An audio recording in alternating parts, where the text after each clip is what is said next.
मीरा भाईंदरमध्ये मराठी महापौर करण्याच्या मागणीला जोर धरू लागलाय।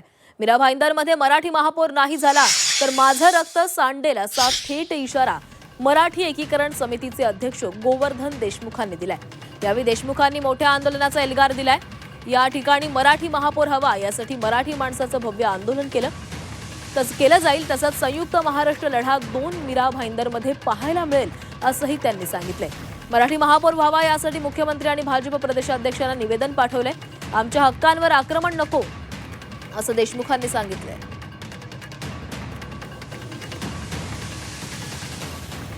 मीरा भाईंदर महानगरपालिकेवरती मराठी महापौरच बसेल आणि जर कोणी उद्दामपणा माजोरटेपणा जर केला तर गाठ मात्र मराठी माणसाची आहे। या मीरा भाईंदरनी मराठी एकीकरण समितीने काढलेला मोर्चा आपल्या सर्वांच्या लक्षातच आहे। परंतु जर आता पुन्हा कोणी असा प्रकार केला आणि आमच्या नाकावर टिचून जर परप्रांतीय महापौर बसवण्याचा प्रयत्न केला तर या ठिकाणी उग्र आंदोलन होईल।